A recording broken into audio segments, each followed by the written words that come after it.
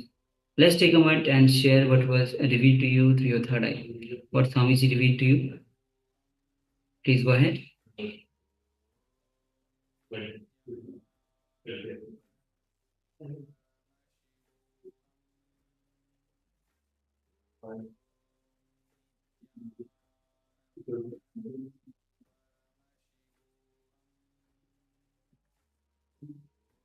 And remember, any doubt that you have, any self-doubt that you have, any that turns into self-hatred, and any self-hatred that you have becomes self-denial. Ultimately, you lose confidence over life, you give up on yourself, you give up on life itself, and you give up on others. The moment you start manifesting the powers again and again, you grow oneness in you. And the moment you grow oneness, your self-doubt reduces, you drastically reduce it, and finally you enter in the space of that pure, unclass space.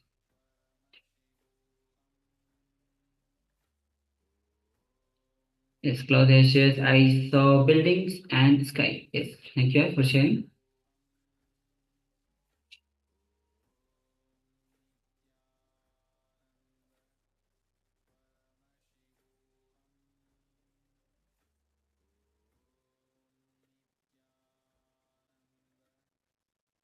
Yes, just waiting for a couple of moments as we receive sharings from others as well.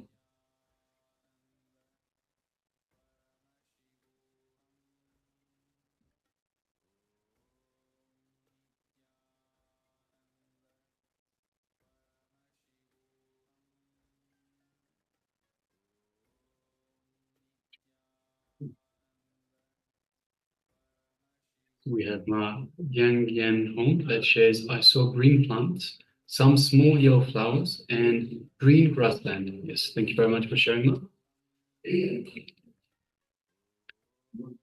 And also welcoming Ma Amrita Vandini. Yes, Nithyananda Ma, welcome.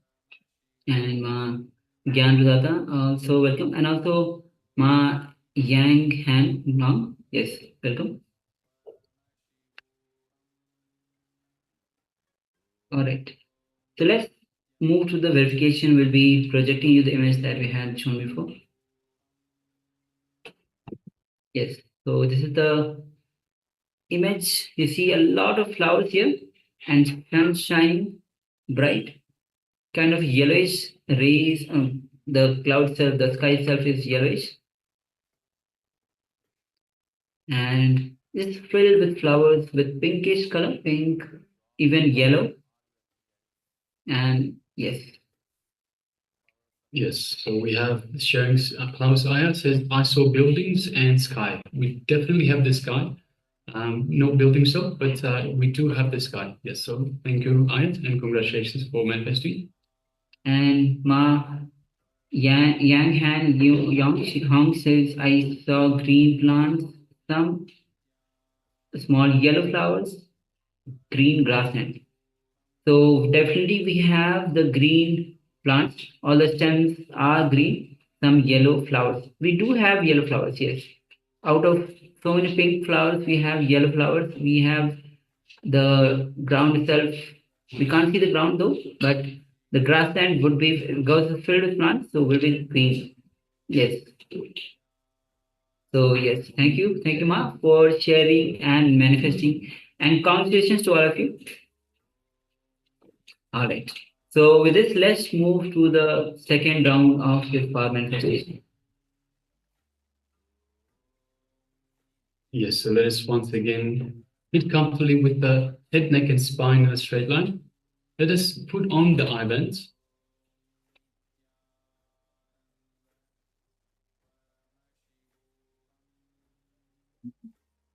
And let us just unclutch from anything the mind is throwing at us. Any issues, any worries.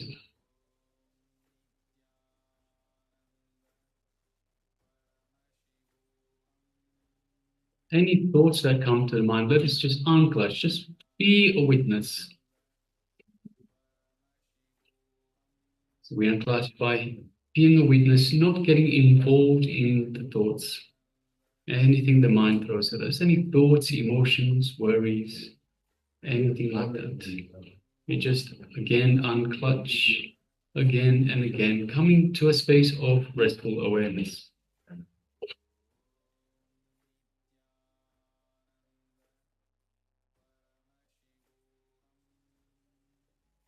Now let us move our attention to our inner space, and let us invoke Swamiji in the inner space, in the Ananda Gandha region. Ananda Gandha. It is just below the heart center. So the heart center is located in the center of your chest. Just below that is the Ananda Gandha. It is the inner space, our inner space. So let us just remember Swamiji in our inner space. And once again, let us feel his love, compassion, infinite grace, infinite wisdom in our inner space. Let's feel his energy flowing throughout our entire body.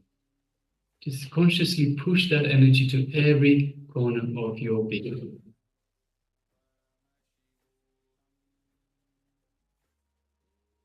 And just take a moment and enjoy the space of oneness with Swamiji. You are one with Swamiji.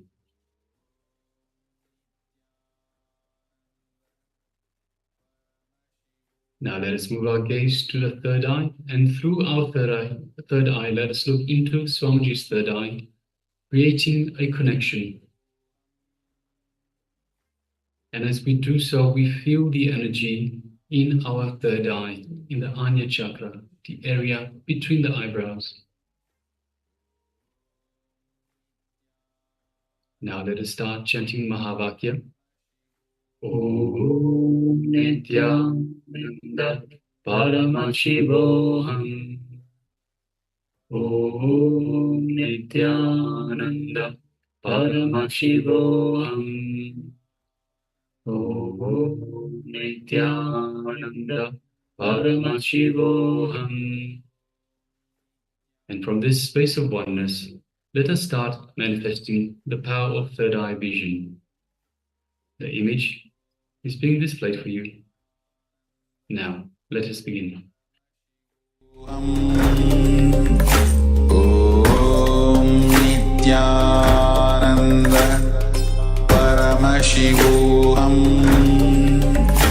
Om Nithyananda Paramashivoham.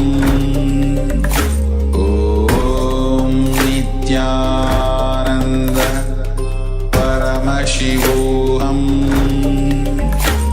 Om Nithyananda Paramashivoham. Om Nithyananda Paramashivoham.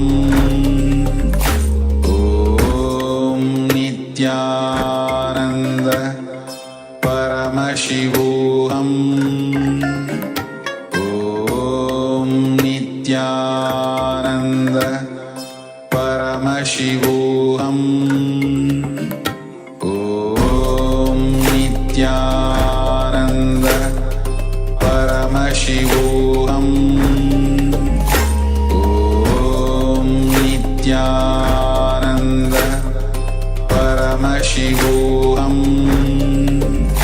Om Nithyananda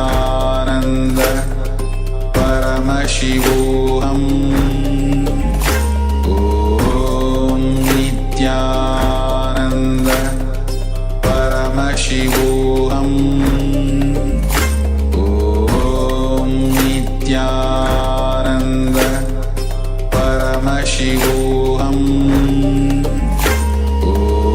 Om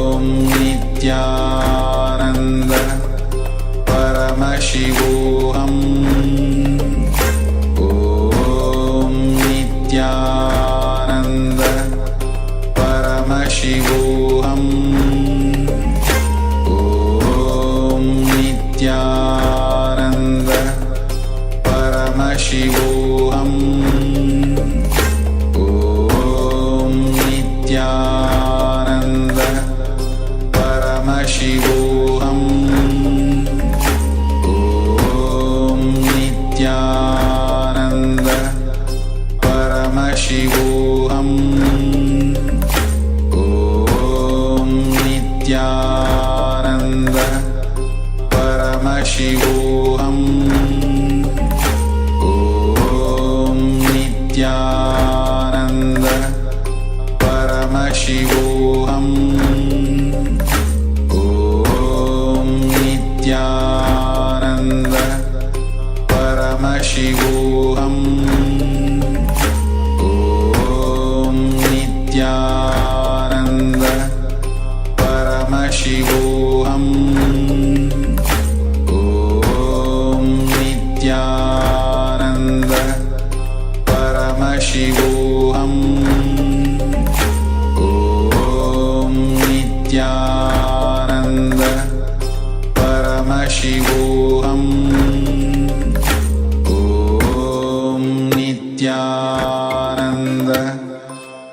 Paramashivoham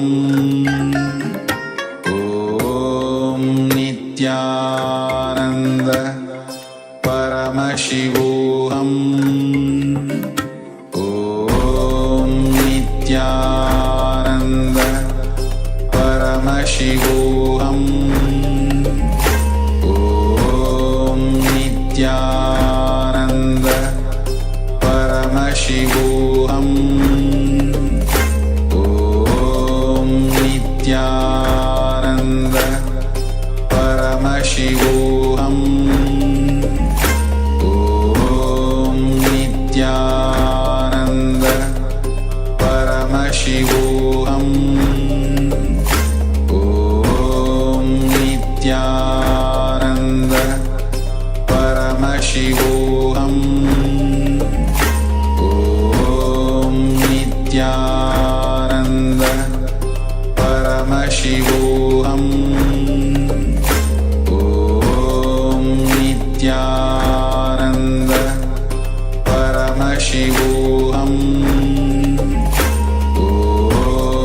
Nithyananda Paramashivoham Om Nithyananda Paramashivoham Om Nithyananda Paramashivoham Om Nithyananda Paramashivoham Om Nithyananda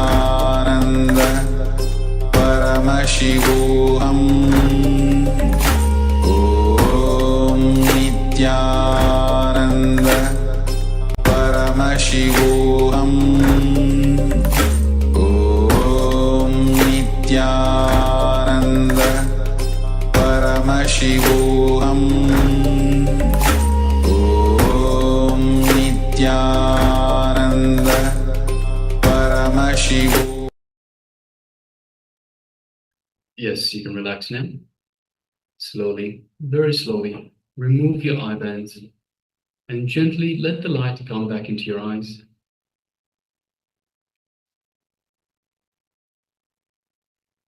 And now just take a moment and share with us what was revealed to you in your third eye. So what was the image that we displayed for you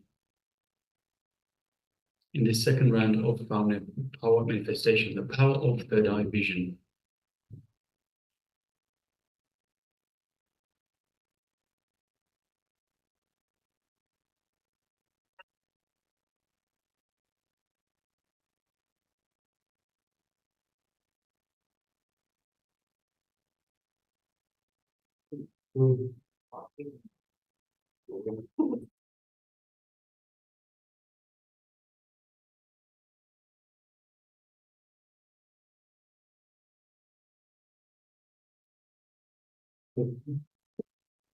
So yes, requesting all participants, please share with us what was revealed to you in your third eye. So what image did we display for you in this round of manifestation?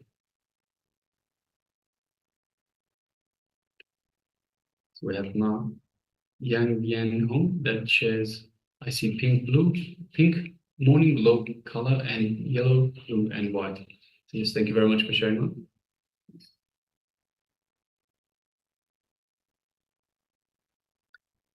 All right, so let us move on to the verification stage. So yes, this was the image that we displayed for you. It is a beautiful image. It looks like close to being a sunset. There's heavy cover of clouds, heavy cloud cover. We can see the sea or the ocean in the background. You can see the sun just lighting up those clouds, looking like the clouds are on fire. We have some tall palm trees and some smaller palm trees around. We see what looks like a fence, or perhaps a pathway, gray in color. We see some buildings in the far distance on the right-hand side. And yes. All right, so let us have a look. So Ma Yang Yan Hong shared, I see pink blue. So we do have, because it looks like a sunset, we do have that pink blue type look. When you have the sea and the the clouds in the far distance, the horizon meeting up. Morning glow. So we have I think it's sunset, but we do have that glow color, and yellow, blue, and white. We have yellow, we have the white in the sky, and blue as well in the sky as well. So yes, thank you very much for sharing mine. Congratulations for manifesting this power of third eye vision. All right, so with this, we'll be entering into today's theme itself. And today we have the theme for your path to Euphoria. And the deity is Lingodhva. Now, which will be gracing us as Lingodhva. So, Lingodhva is the time shaft, the eternal time shaft that happened, that the shaft of light which is eternal. And there's a story behind it that when Shiva emerged from this as a time shaft, as a light shaft, where there was no end or beginning. Brahma and Vishnu were actually went on finding the end and the beginning of this light shaft. Brahma went up and he was just going, but he was not able to find the beginning. But he saw somewhere a flower, and he convinced the flower to be a witness that he has actually seen the beginning of this light shaft. So at the same time, when Vishnu was going down, he realized that he is not able to find the end of this light shaft. Both of them returned and asked Mahadeva and told Mahadeva that Brahma told that I have found the beginning and I have an eyewitness which is a flower. Vishnu was very transparent. He knew that he didn't find and he told that he was not able to find. So Mahadeva, he was pleased with Vishnu that he was truth about his finding, but he was very furious at Brahma that because of his ego, he was not accepting that he was not able to find the beginning. He cursed Brahma that he will not be worshipped in any of the temples. And now he doesn't have, and he cut his Brahma doesn't have any temples in anywhere. And so this is the story of the time shaft, the light shaft which is eternal. Mahadeva himself is eternal. That is that happened as Lingodhava. So now we'll be entering into the theme itself. Swamiji will be revealing on how the mind is an action. Let's understand that mind, as Swamiji says, that body is a gross energy, mind is a subtle energy. And beautifully, as Swamiji will be guiding us through this session through the Patanjali Yoga Sutra, where Patanjali says, yoga is cessation of mind. Just as we walk and we can stop, we can rest, we can stop. As we move our hands and we can stop our movement. Just like that, mind is an action. We can stop anytime we want. And mind is just one part of the brain. So we'll be guided by Swamiji himself as Swamiji reveals on this topic of mind is an action. So please come to the space of listening and let's enter into this revelation.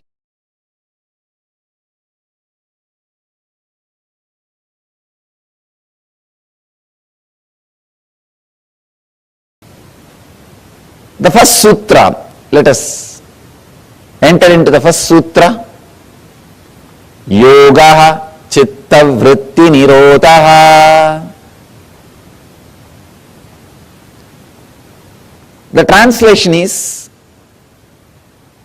withdrawal from mental thought patterns is yoga.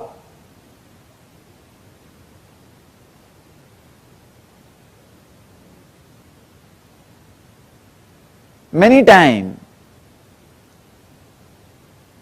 when these truths are expressed, people who come with a deep devotion and respect, suddenly that click happens. I have seen many times, the same truth, same word I will be expressing to different people, but when they come with a deep devotion, suddenly the click happens.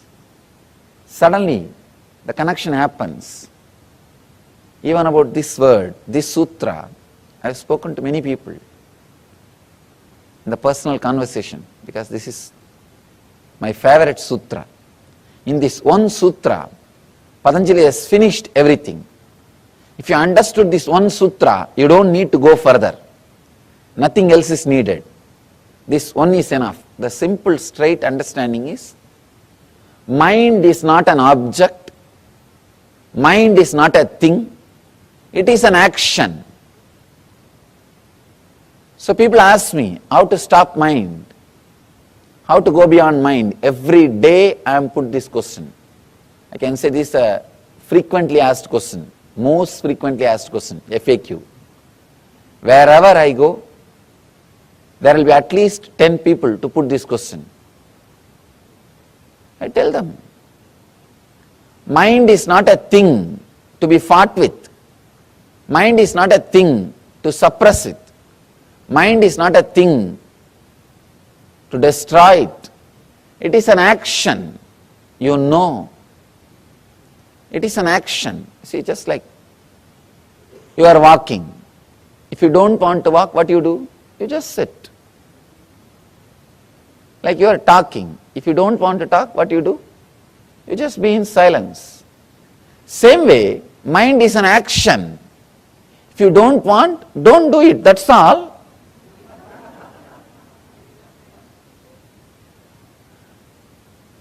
But our mind says, no, no, no, I have tried many things, I have tried many times, my experience is equal to your age. Now people come and tell me, the professional seekers. Now they come and tell me, no, no, no, I have seen, I have tried, you don't know. No, I sympathize with your trying. I sympathize with your practice. I am not disrespecting you. I am not condescending. But please understand, it is a simple action, a subtle action, you are doing it. Is there anybody else doing it inside? No. If somebody else is doing inside, not only me, even God can't help you. It is you who is doing. Please understand, it is you who is doing. So it is a simple action. When you don't want, just stop, that's all.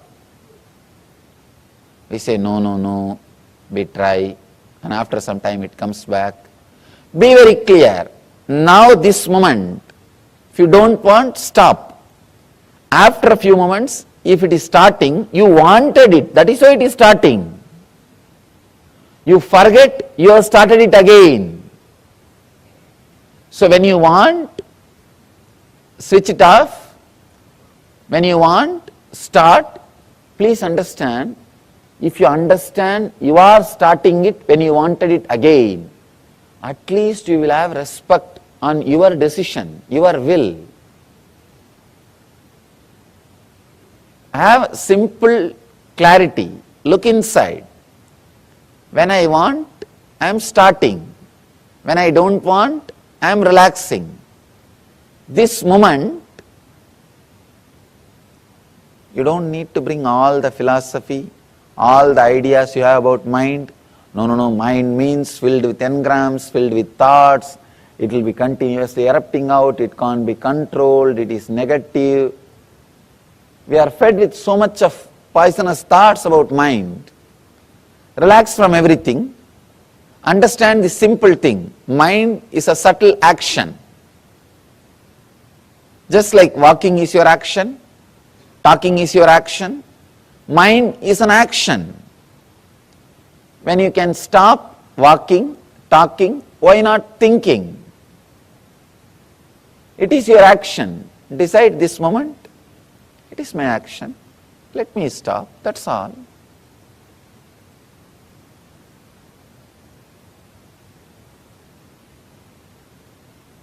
Now mind says, no, no, no. It is not that simple. I have tried many years. See, even now I am stopping, it is not stopping.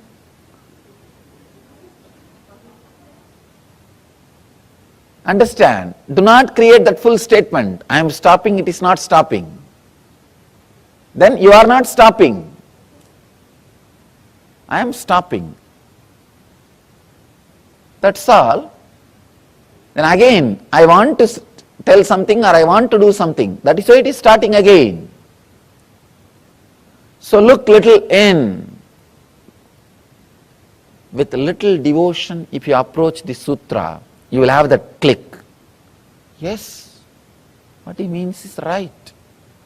Just little shift in the approach, little shift in the attitude, little shift in the understanding. What he says is right. If it is getting started again, we are starting it. Maybe we forgot we are starting it. We are forgetting that we are starting it. Please understand. It is we who are stealing our own things from ourselves. Nobody else. Nobody else is stealing anything from us. It is simple we. Let us take the whole responsibility on us.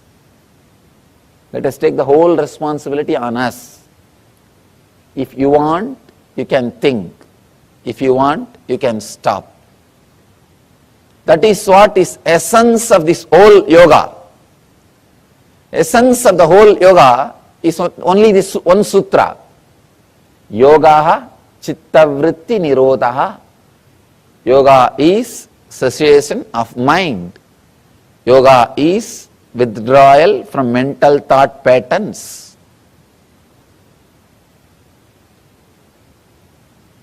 Mind is not a thing. It is an action. If you are sitting, did you ever ask, what happened to my walking? I was walking 10 minutes before. You don't ask, because you know by sitting, you stopped walking. If you are silent, you don't think, where did my talking go? I was talking 5 minutes before. You know, you were talking earlier, now you are silent. That's all. The same way, you can use your mind when needed. You can switch it off when not needed. And you can start again when needed. I want you to know an important truth. My master told me beautifully, usually we always understand mind is bigger than brain. That's what we think. My master told me very beautifully and he gave me a very deep insight. He said, he told me beautifully,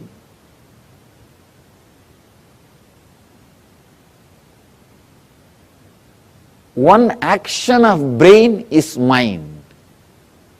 I was shocked. I was shocked when I heard. He says, one action of your brain is mind. With the leg, you can do many things. Walking is one action. You can do kicking or playing. So many other things can be done with the leg. Walking is one action. Same way with the hand. Eating is one action. So many other things can be done by the hand. Eating is only one action.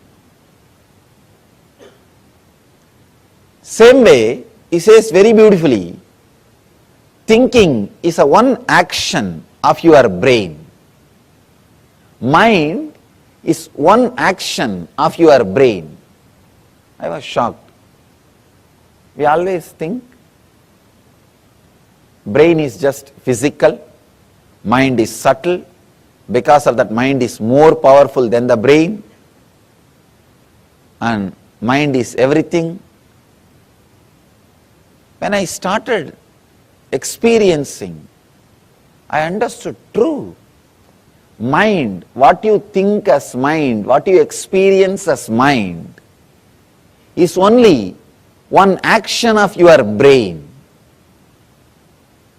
See, if I realize moving is only one action of my hand, I can relax. If I want, I can move. If I want, I can relax. Same way, thinking is only one action of my brain. I can start when I want, I can relax when I don't want. Understand this one truth. Thinking is one action of your brain. If you want, you can relax from it. You can rest from it.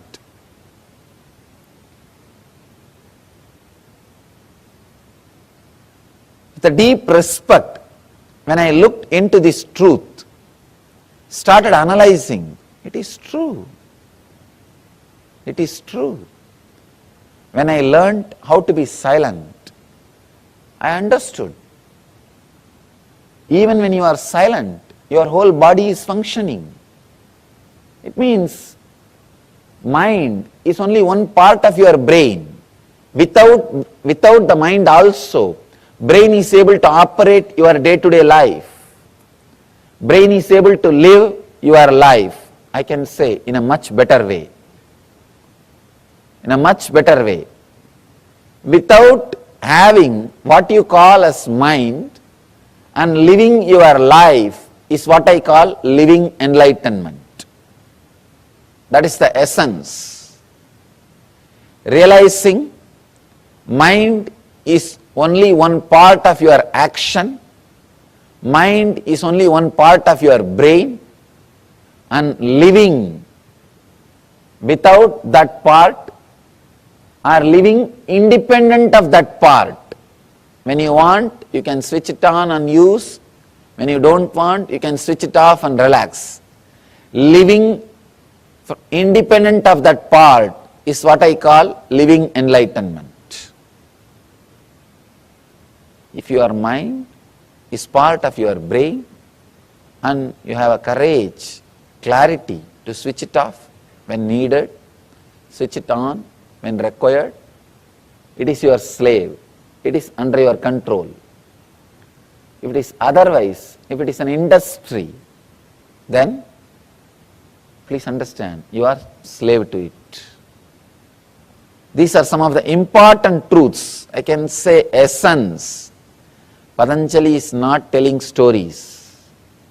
He is not giving you anecdotes. He is not giving you jokes. He is not wasting by telling examples. He is very straight. He is very straight, delivering the truth immediately. In the first sutra, he has delivered the whole book. Now whatever he is saying,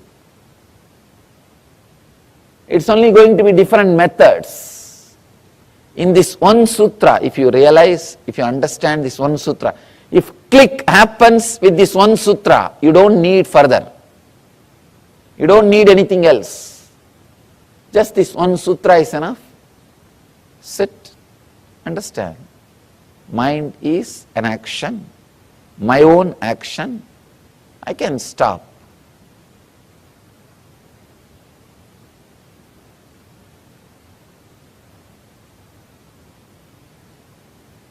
All right, let me start. I think I am done with the whole day. Let me relax. If you can have this awareness, if you can just have this one awareness, nothing else, whenever action is performed, you wanted it. Whenever you want, silence can be created. This one understanding, if it clicks, please understand, if it clicks, you don't need anything further. You are qualified for yoga.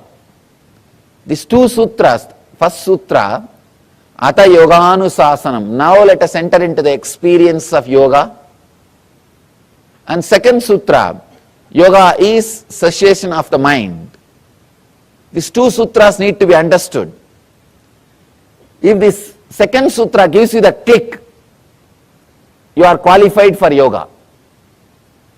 If you are qualified for yoga, the second sutra will give you the click. If you have objections, no, I don't think it is so easy. I have tried this, I have tried that, I have tried many methods. I know it is not that easy. My mind is filled with negativity. May not be your mind, Swamiji. You are born and brought up in a very spiritual situation. You don't know about my mind. How much of conditioning and problems I had. I had a very abusive childhood. Still I don't understand that word. Sorry to say that. Wherever I go, people say I had abusive childhood. What do you mean by that word?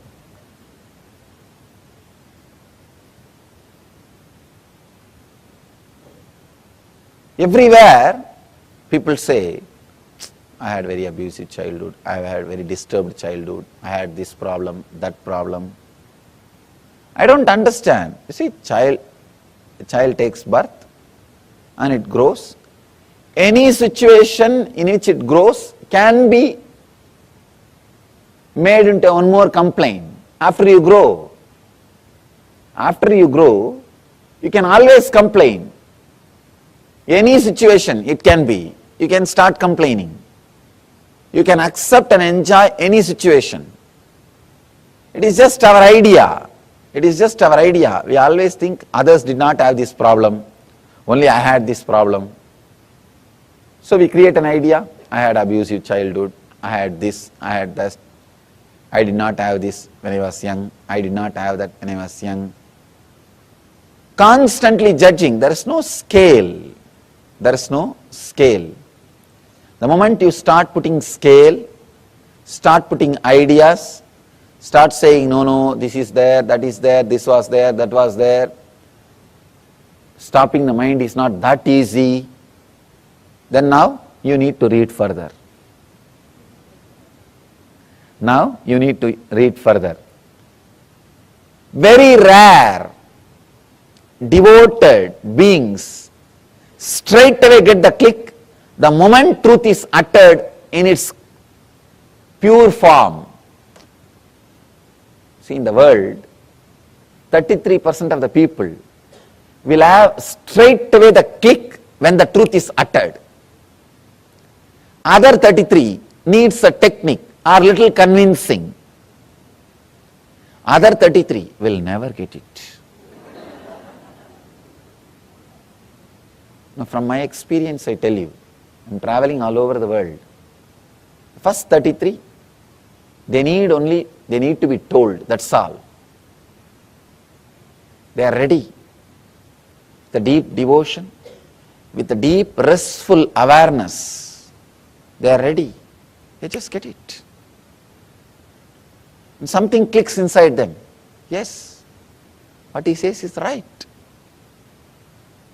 So for that 33%, your Yoga Sutra session is over. Relax. Your session is over. Now live, that's all. Remember this one click. Mind is not a thing. It is an action, subtle action. It is your very own subtle action. When you want, you can do it. When you don't want, you can stop it. Mind is one action of your brain. So when you want, you can do it using the brain. When you don't want, you can relax it. That's all. You don't need anything more. If you are second 33, need little convincing, need little logical support, need some techniques, then let's enter into the next sutra. If you are third, I don't know what to do. I don't know what to do. It's an amazing book, very beautifully. Patanjali takes you to the deeper and deeper layers. He's a great master. I can say ultimate master.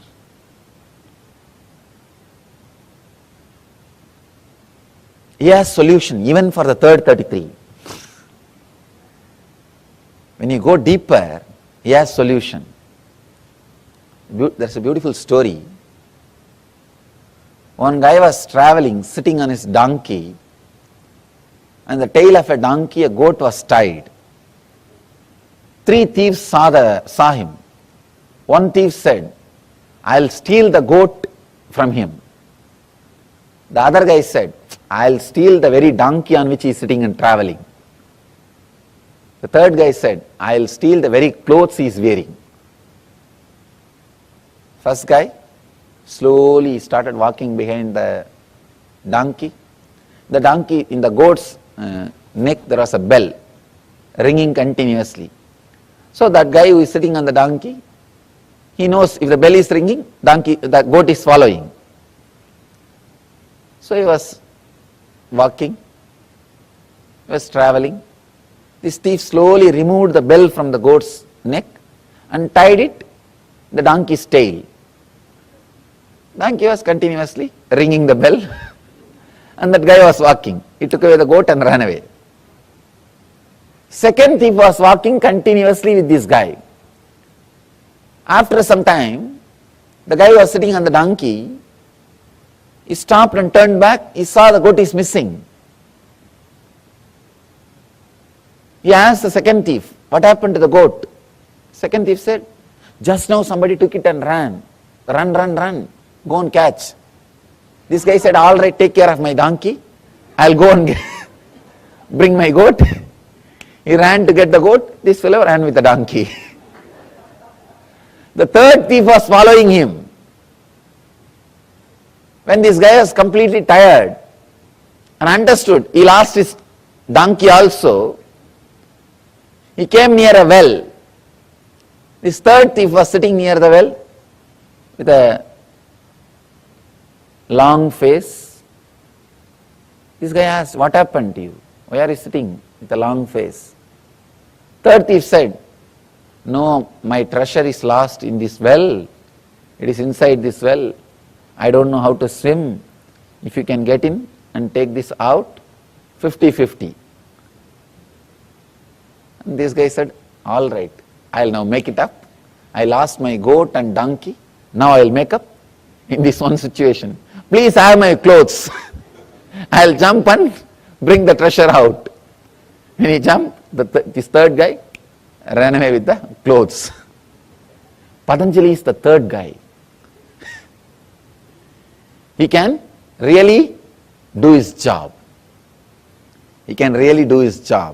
He can teach even for the third level people. Step by step he is teaching, that's all. Step by step he is teaching. He can take away everything from you. Actually, if you lose with Patanjali, you will gain ultimately. That's a beautiful saying. Stotra from Ramana Maharshi, a great enlightened master from my hometown. He is singing towards Shiva. He says, "I lost me in you and gained you in me. Who is the winner? You gained me, but I gained you. Who is the winner?" So if you lose with Patanjali, you will lose you, but you will get Patanjali. Patanjali may have you, but you will have Patanjali. So get ready to lose yourself into Patanjali.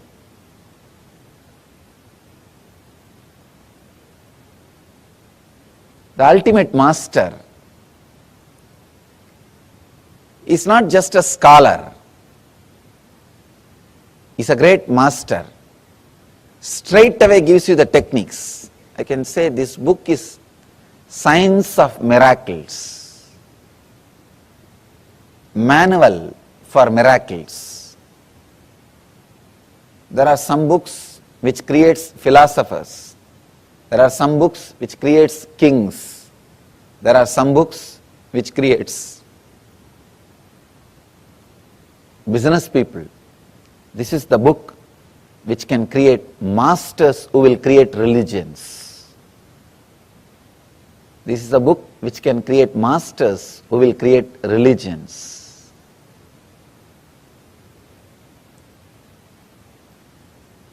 He explains and expresses all the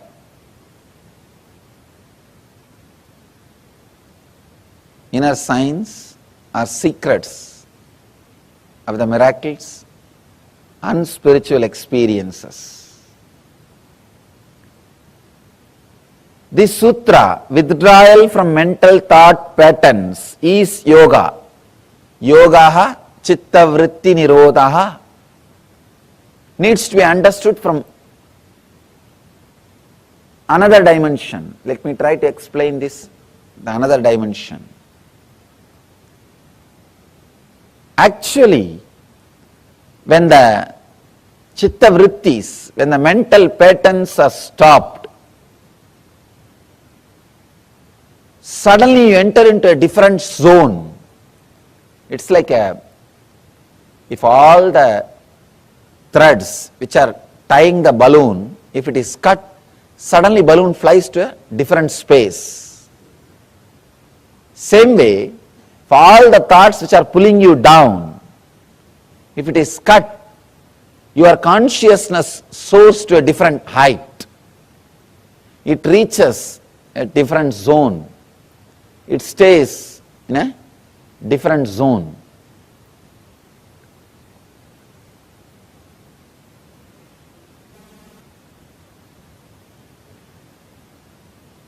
When you look through the window, you see the sky.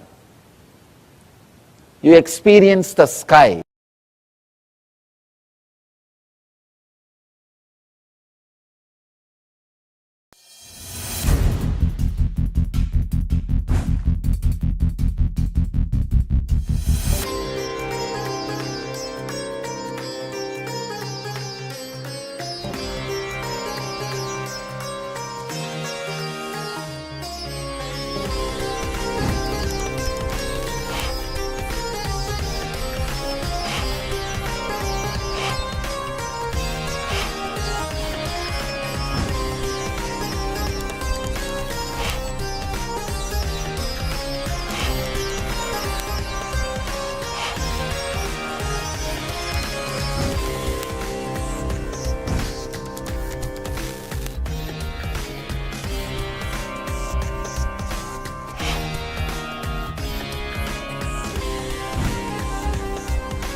Yes, Nithyananda, all of you. Nithyananda. So, mind is an action. You can stop your mind whenever you want. Just as if you're walking, and you can stop walking whenever you want. You move your hands and you can stop moving your hand whenever you want. But we are not able to stop it. That's why Patanjali's first Yoga Sutra doesn't end, he continues. For the people who are not able to stop their mind. Otherwise, in the first verse itself, where Patanjali says, Yoga Chitta Vritti Nirodha. Yoga is cessation of mind. So we'll be entering into the internalization exercise. Before that, we would like to welcome all the participants. We have Ma Nitya Guru Sadhani, Nithyananda. Nithyananda, welcome. Good to have you with us. Ma Mahasatya, Ma Paramashivoham, Nithyananda. Nithyananda, welcome. Ma Nityananda, Nithyananda. Yes, Nithyananda. And first of all, requesting everyone to please come on cameras. For those of you that are not yet on camera, requesting everyone to please switch on your cameras and be available in the camera frame. Yes, thank you, Mahasatya. Yes, Nithyananda, welcome. Good to have you with us. And yes, let us get started with the activity. Mind is an action. So Swamiji beautifully says, mind is an action. We can stop it whenever we want. So the first thing to understand is that our problems are neither permanent nor impermanent. Our very understanding about our problems is just simply not right. See, did you imagine that, for example, the problem which you were thinking about in the morning, in the early morning when you woke up, when you were contemplating, did you imagine that that will leave your inner space? So your idea about love, your idea about pain, your idea about attention, your idea about fear, your idea about worry, your idea about greed, all these ideas are all just floating around. They're not clearly rooted or hooked or grounded. They're just floating around. So first key you need to understand, the first truth you need to understand is this. Your problems are not as you think. They are neither permanent nor impermanent as we think. So in many of the cases, whether any kind of problem comes, sometimes we feel the problem is going to be permanent.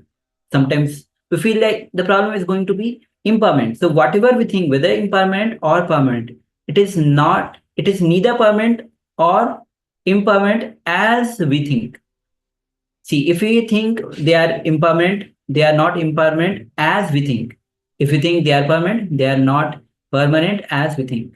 So all the ideas or the problem is not right. So let's enter into the activity to understand this deeply.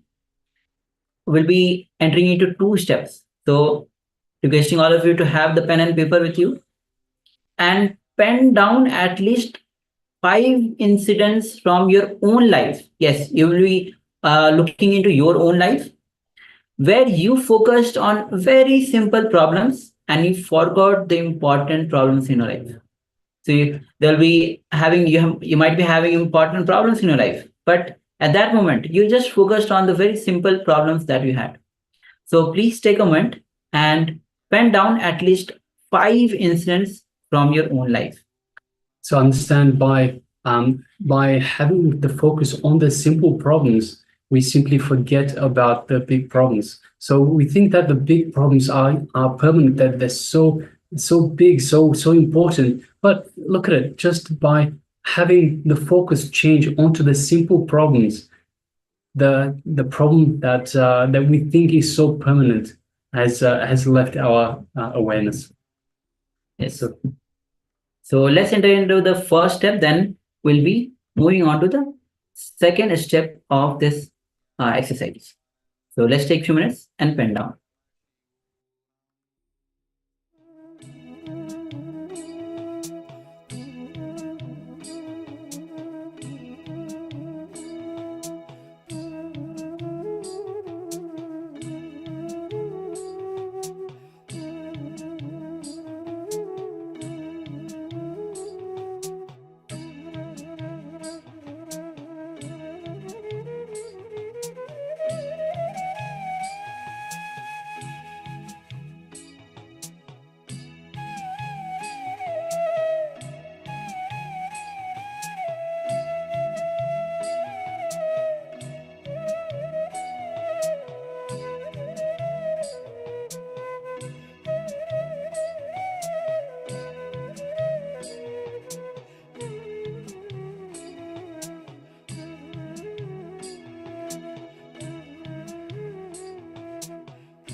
Yes, let us now move on to the second activity. Second step.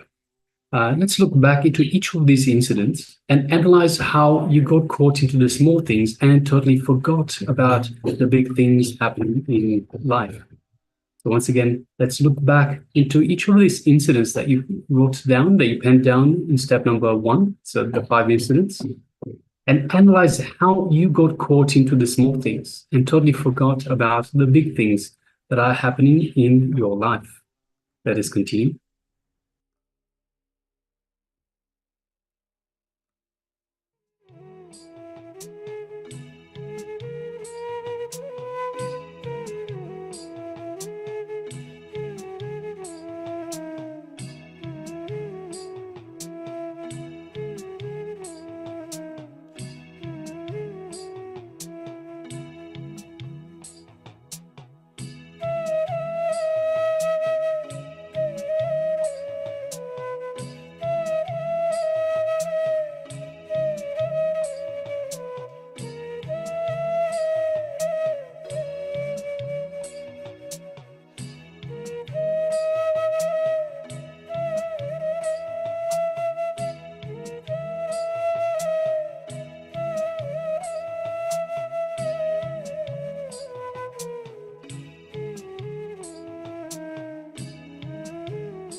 Yes, welcome back. You can now relax.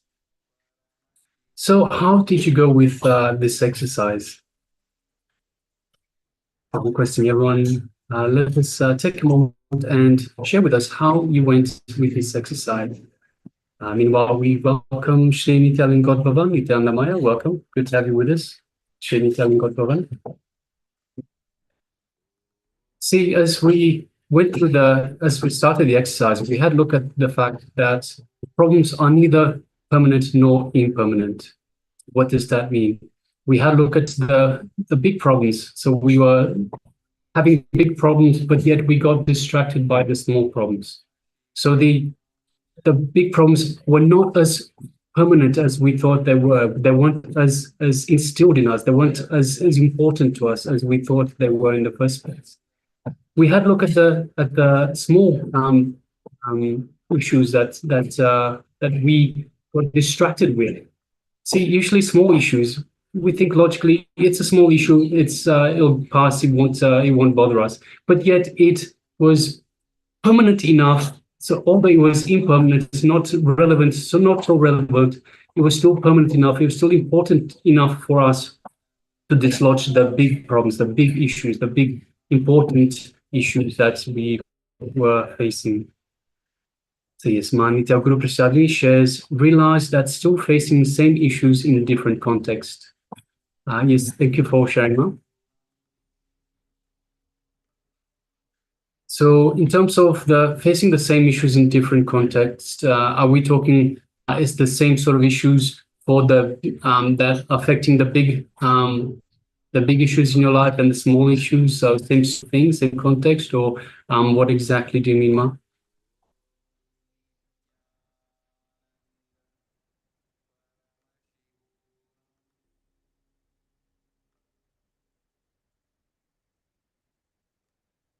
This is Nithyananda Maya. Welcome.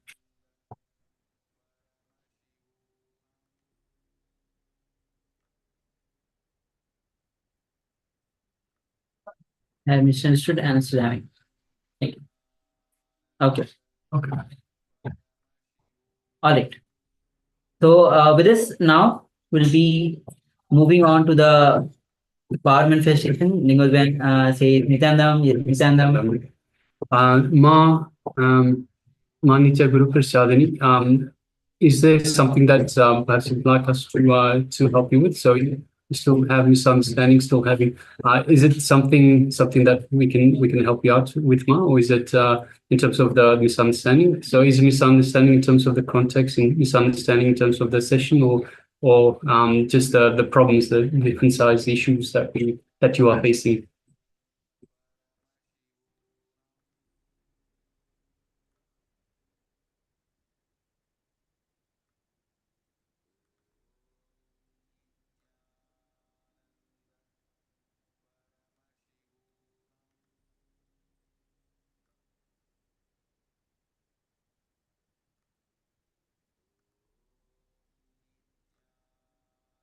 Issues are facing from all these and with friend. Okay, ma'am. So throughout the program, we will be having completion sessions, completion with others. So it might be helpful when we go through that, ma'am. So we'll pay attention to that. We'll see. Hopefully, can sort out the issues, the misunderstandings, and all that. Okay. Thank you, ma'am. All right. So now we'll be entering into the power manifestation round. And today we'll be doing the power of third eye, seeing picture blindfolded, seeing numbers. So this round will be entering into seeing picture blindfolded. So let's quickly get ready, and you can cover your eyes with the blindfold. Understand every time that you manifest the powers of third eye, this is your time to be in oneness with Paramashiva. That ultimate bliss, infinite consciousness, beyond any limitations. So take a moment and cover your eyes with the blindfold. And visualize Swamiji in your inner space. any memories, the sweet memories that you cherish with Swamiji. And start to unclutch from every single thought. Whether you're facing some fears, just unclutch. Whether you're having some worries, just unclutch. Whether you're having some anger about something or somebody, just unclutch. Go on unclutching.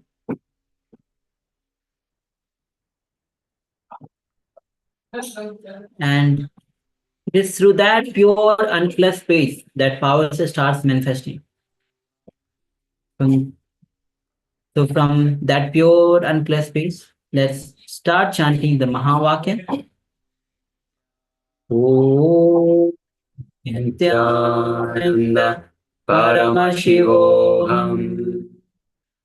Om Nithyananda Paramashivoham. Om Nithyananda Paramashivoham. As you keep chanting the Mahavakya internally, and let's enter into the manifestation of seeing picture blindfolded. The image is now being projected on your screen. Let's begin.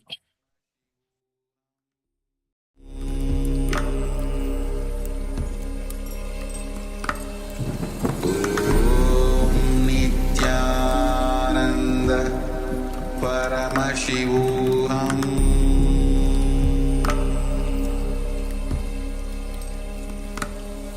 Om Nithyananda Paramashivoham.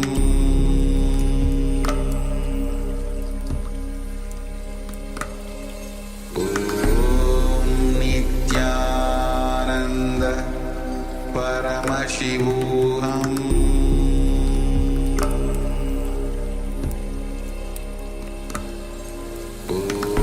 Om Nithyananda Paramashivoham. Om Nithyananda Paramashivoham.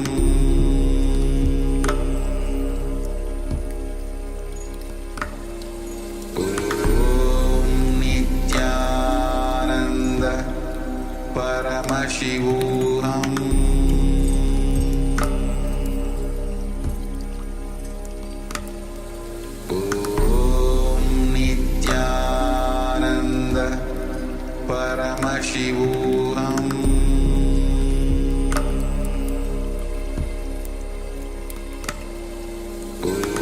Om Nithyananda Paramashivoham.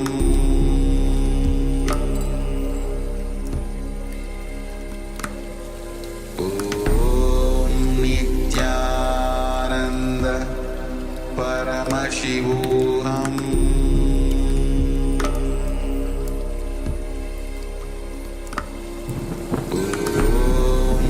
Nithyananda Paramashivoham.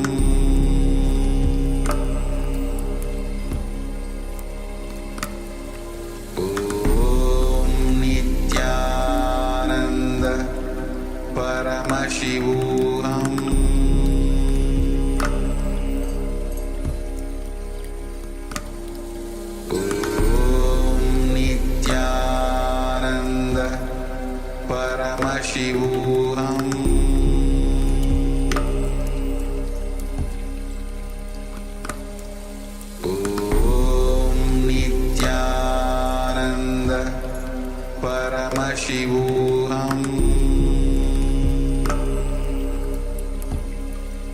Om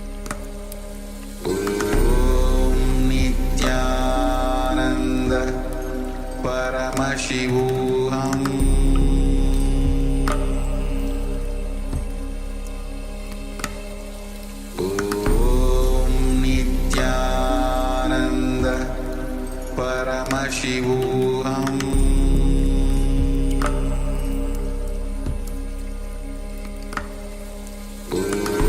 Om Nithyananda Paramashivoham.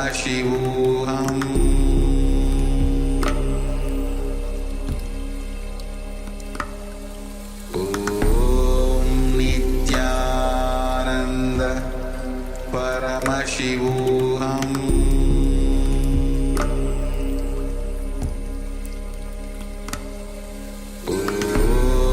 Nithyananda Paramashivoham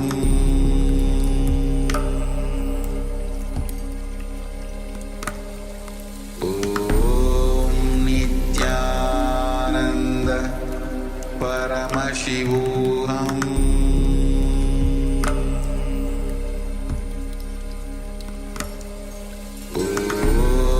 Nithyananda Paramashivoham Nithyananda Paramashivoham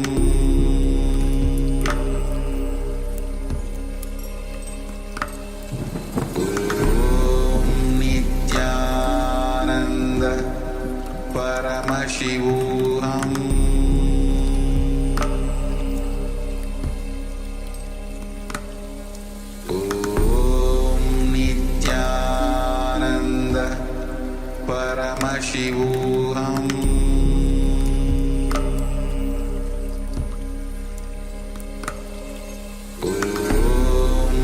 Nithyananda Paramashivoham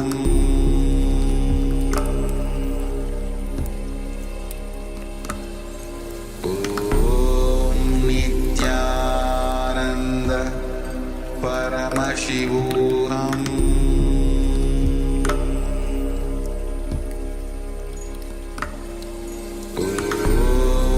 Nithyananda Paramashivoham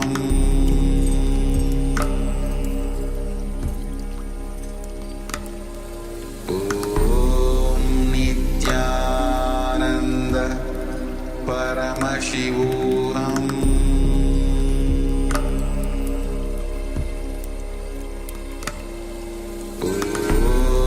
Nithyananda Paramashivoham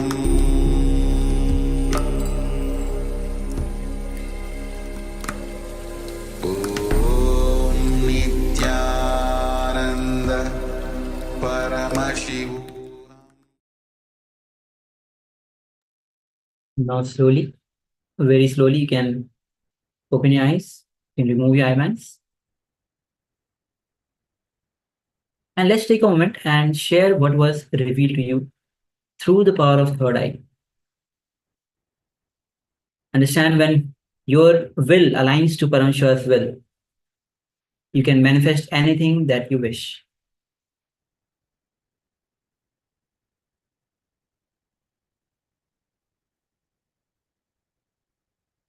Your third eye is the seat of Kalpataru. Kalpataru means the wish fulfilling tree. So Sri Nithyananda shares some kind of lake, trees, flowers, Swamiji. Okay, thank you, yeah, sharing. Thank you for sharing.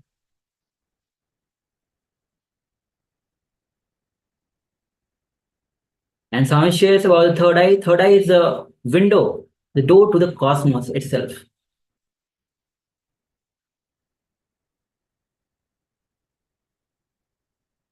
Yes, we also have Ma Nitya Guru Prashadini that shares red and blue colors and a flower also. Yes, thank you very much for sharing that.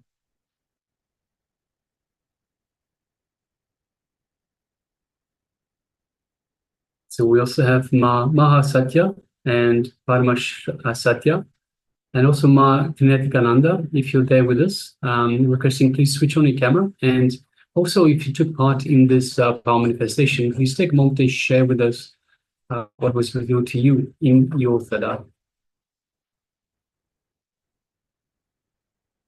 And as we mentioned again and again, it is important not to have any doubts. Don't have any doubts at all. Whatever it is that is being revealed to you, whatever it is that you are seeing, just trust it and go with it. So there's also, see, sometimes you have the mind that plays tricks on you. The way to identify what is the mind playing tricks, what is the vision. See, the vision there. So it might be, for example, just you just know something is right. It is just a knowledge, unexplainable. The knowledge is there. You know this is right.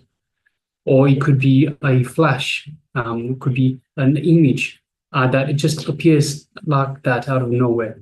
Usually, with the mind, it'll start creating a few different scenarios, and it'll play through, and you'll get engaged into it. So you'll be able to tell the difference between what is the mind playing tricks and what is a vision. So once again, the vision is going to be more like a flash, more like just a piece of information, in whatever form that comes. That is just there for no apparent reason. It's just there. So anything that is a vision, anything that is there, and you don't, you know that you haven't thought through it and say, hey, I'm thinking about this, I'm thinking about that, let me add this to the picture. So anything that is just there like a flash, piece of information, just trust it, just go with it. It is the cosmos speaking to you directly.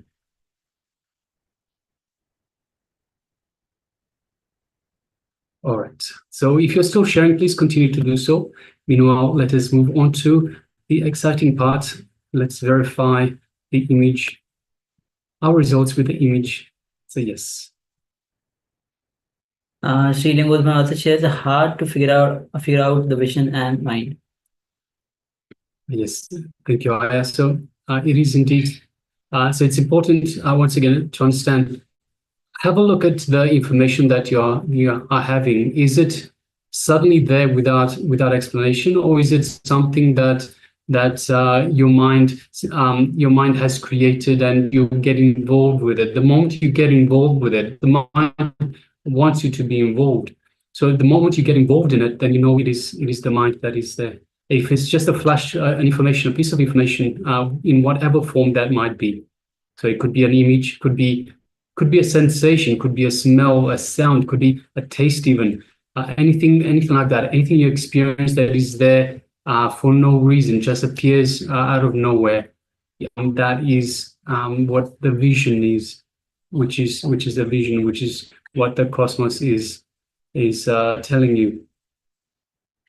Okay, so as you can see, this is a picture. It's basically the picture of Lingodbhava, where the Paramashiva appeared as a time shaft, eternal time shaft.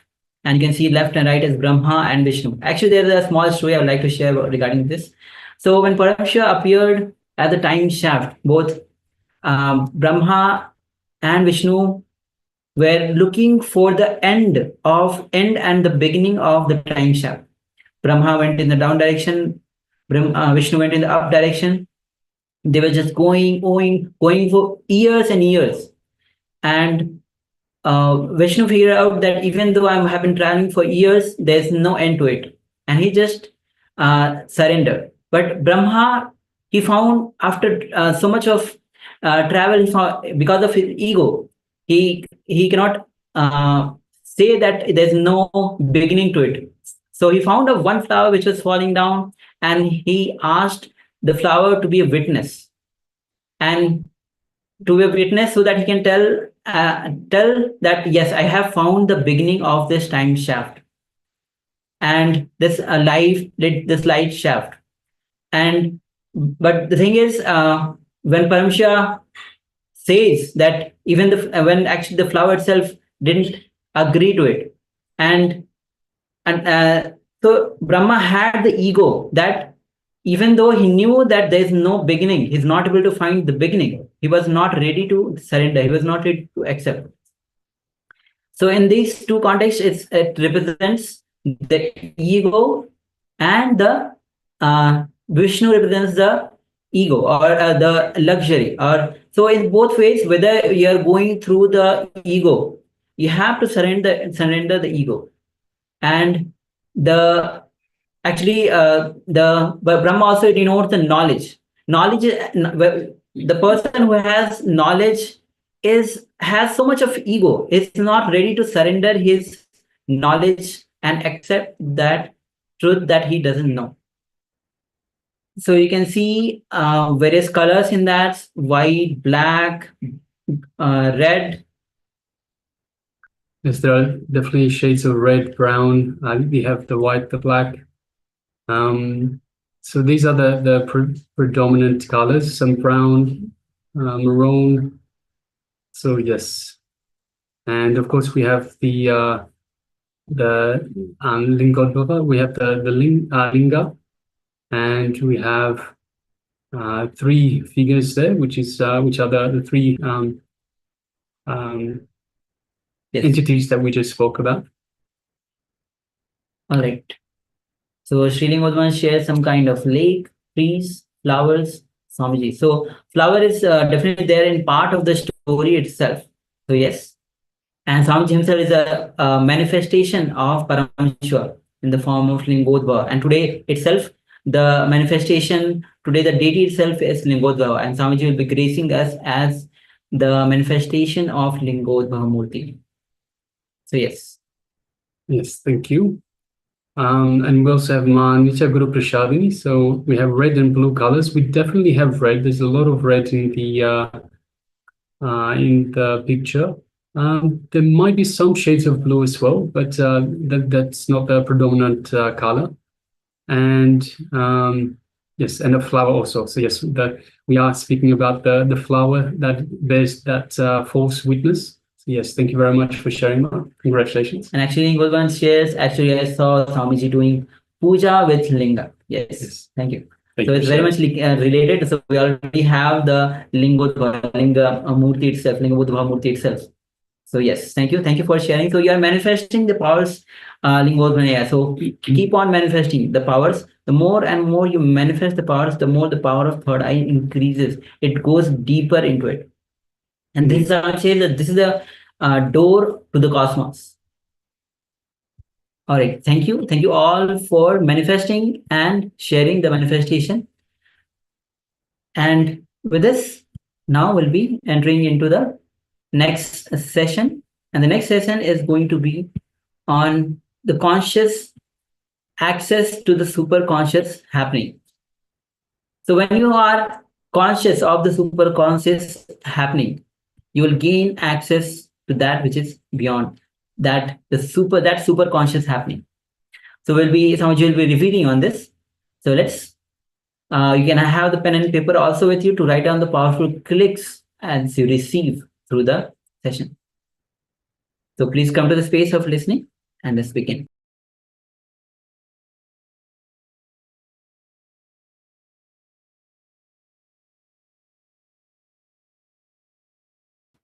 When you look through the window, you see the sky.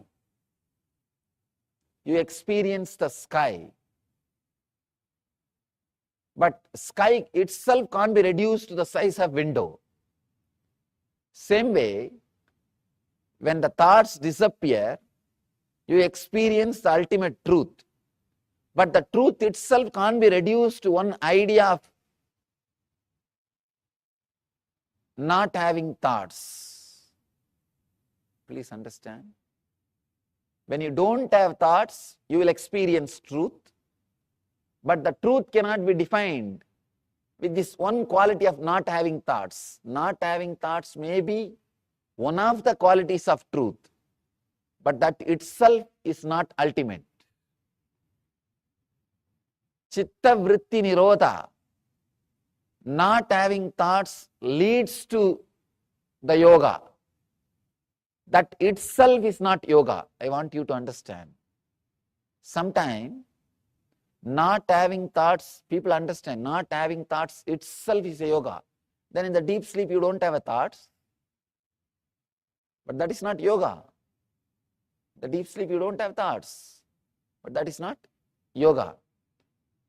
Not having thoughts with awareness is yoga.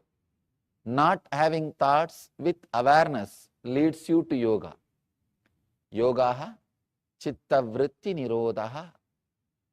The different formations taken by the mind, if it is not happening, then yoga is happening inside you.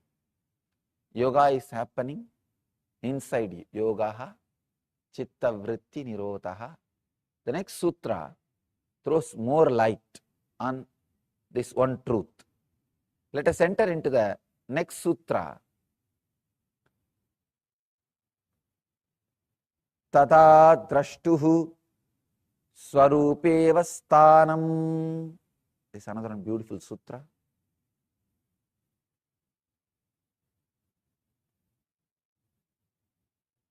Let me give you the translation. The earlier sutra says withdrawal from mental thought patterns is yoga.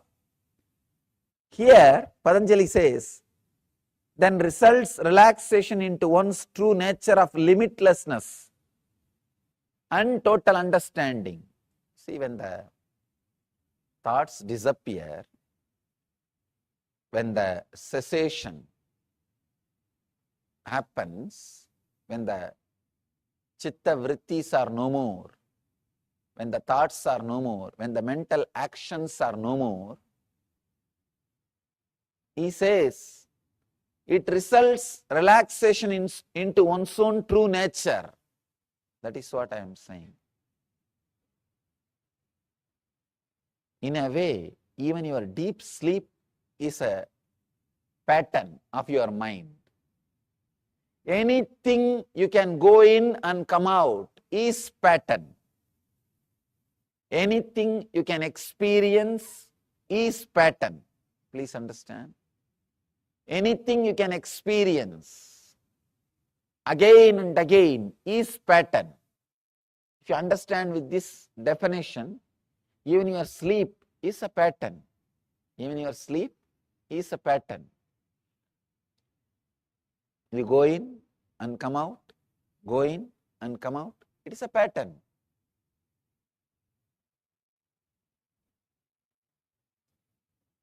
When you really relax, Patanjali says here, then results relaxation into one's true nature. Swarupe vasthanam. You are established into your own true self.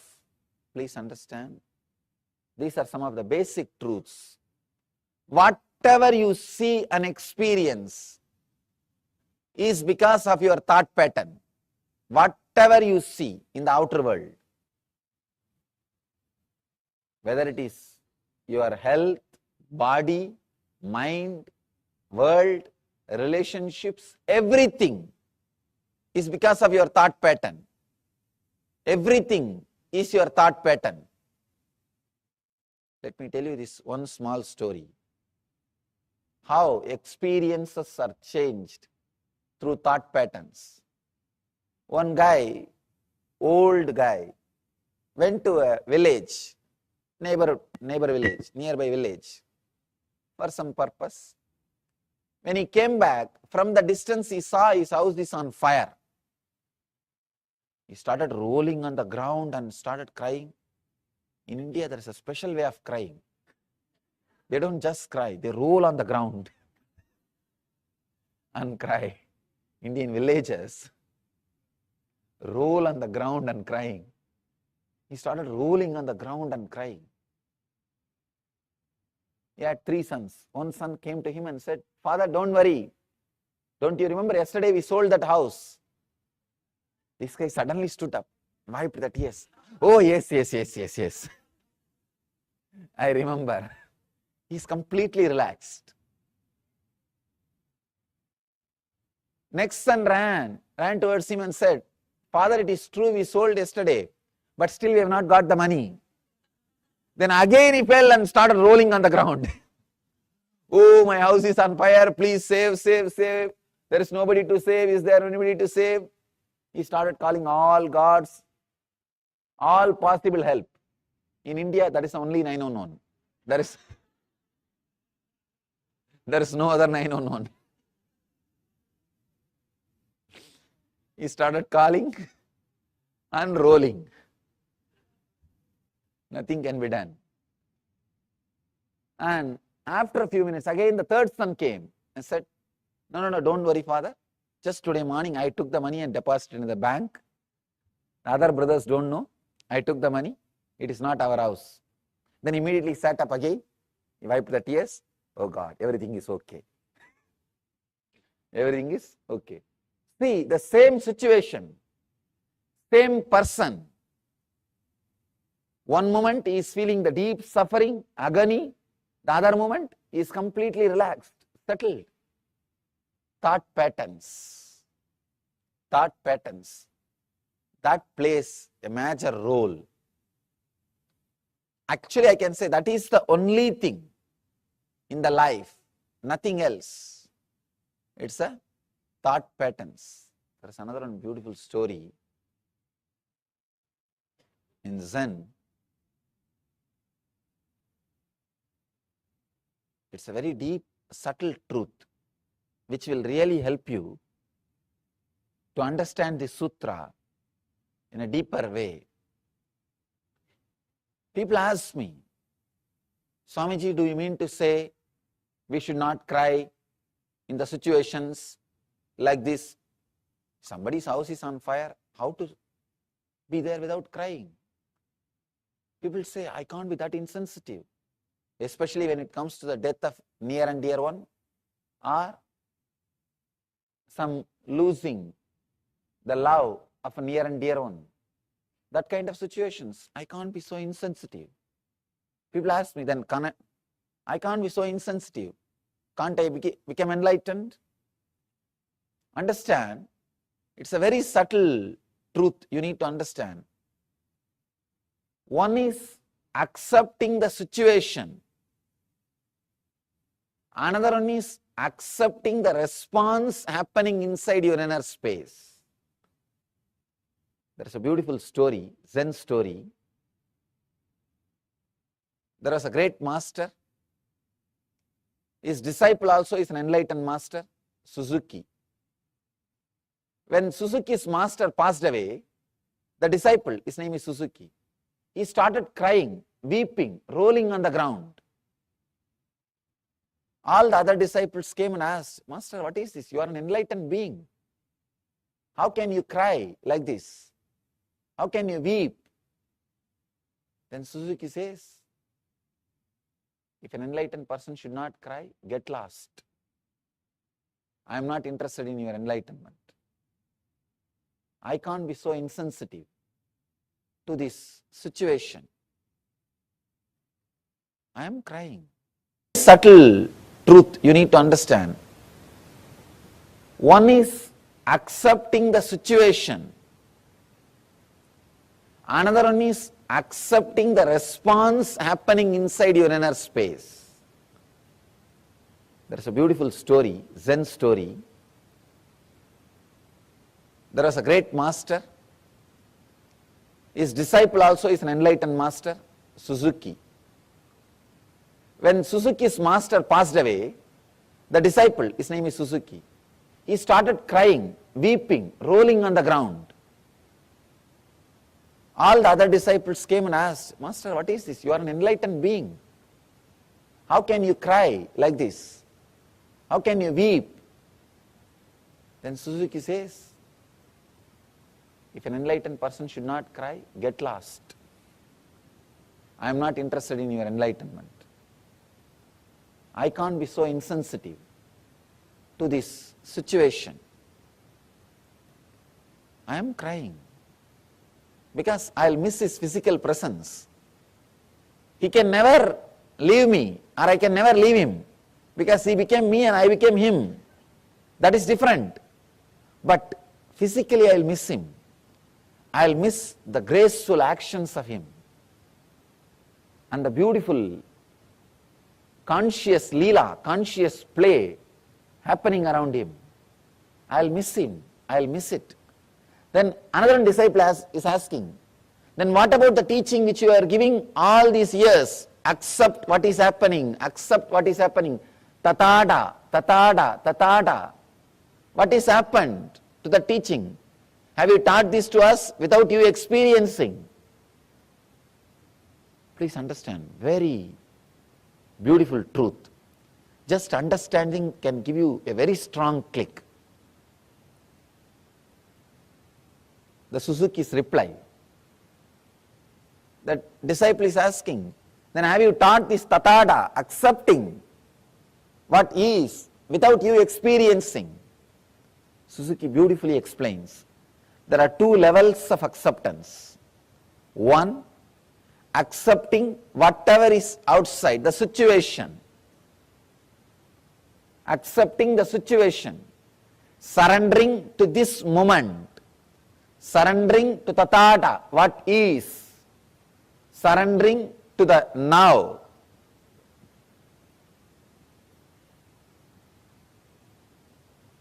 When surrendering to the now happens, that does not mean you will be insensitive. You will be insensitive. When you surrender to this moment, for example, this moment that when the master is dead, he is no more in the body. It is not that you will be insensitive. It can create a strong emotions in you, accepting that also.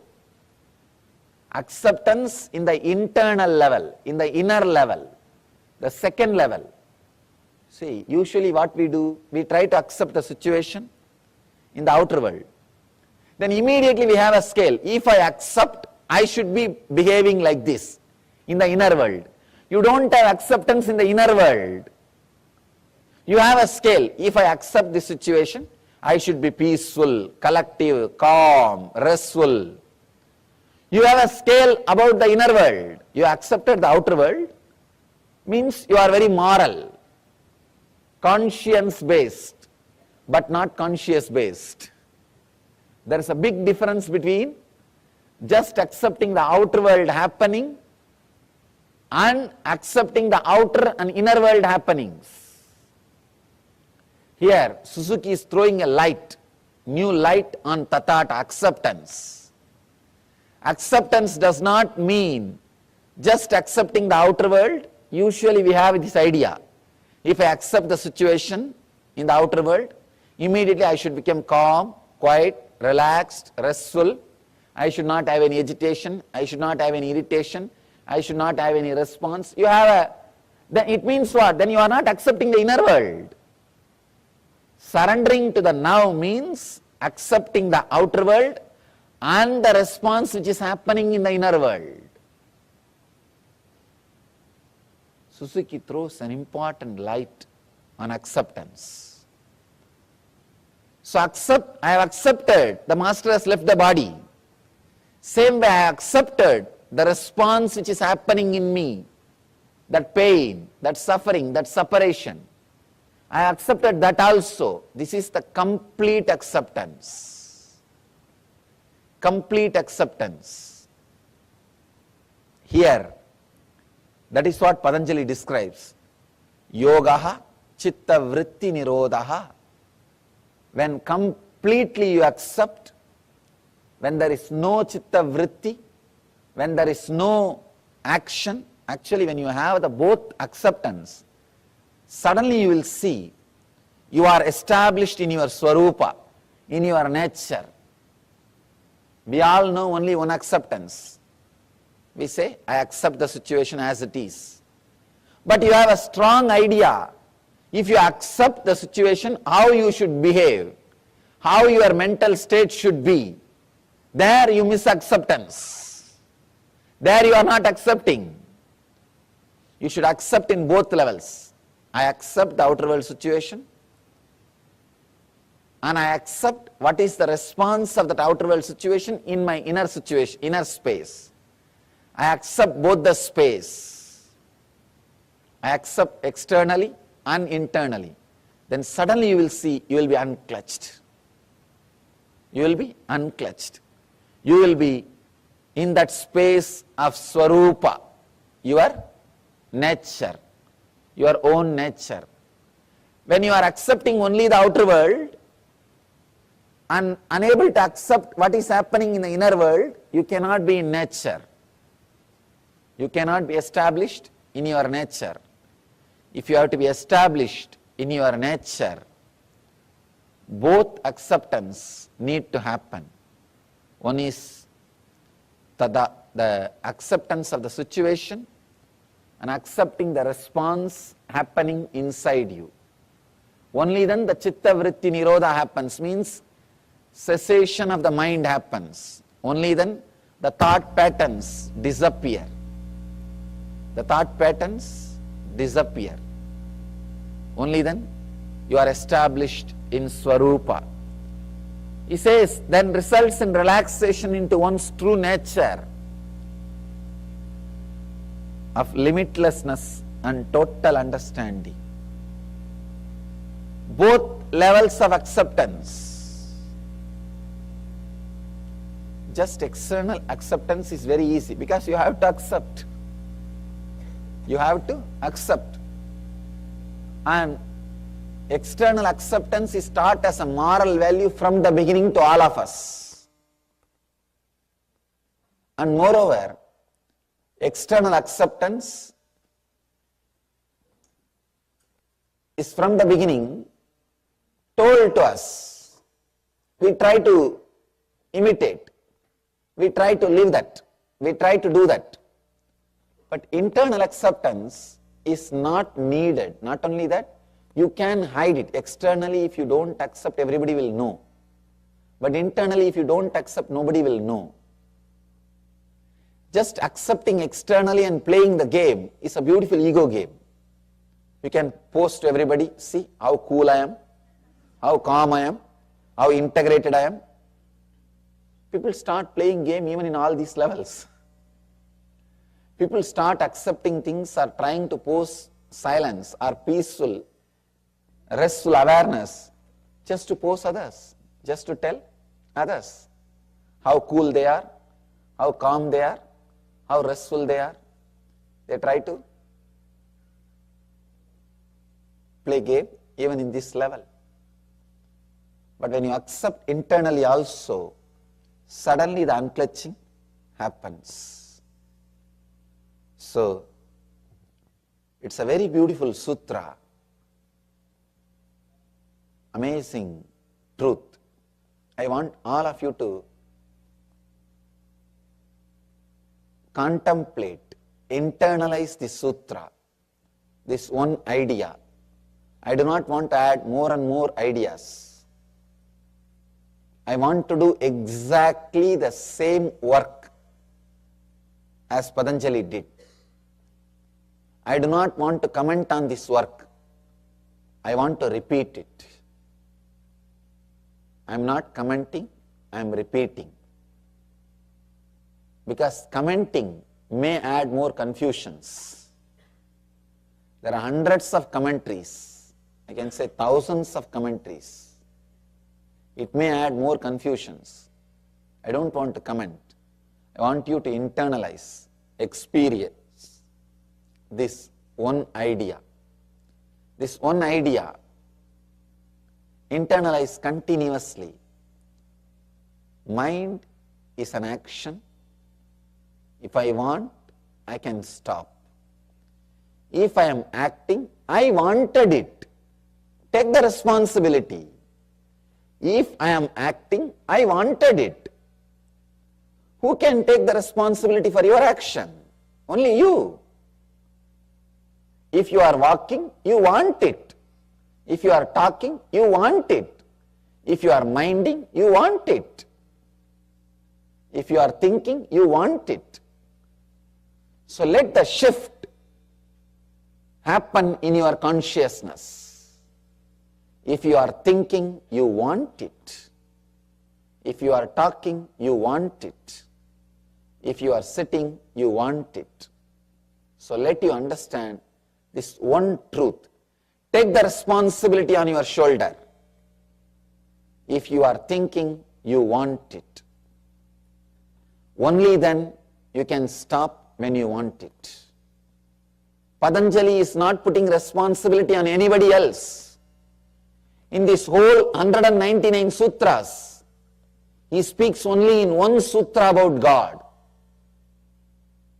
That also is not describing the nature of God, where is he residing, how is he going, how is he sitting, how is he traveling. No. He says, Ishvara Pranidhanani. Let us surrender everything unto the God. It is one spiritual quality. He is not even bothered about God, he is bothered about the surrendering, that quality. He is not talking anywhere else about anything.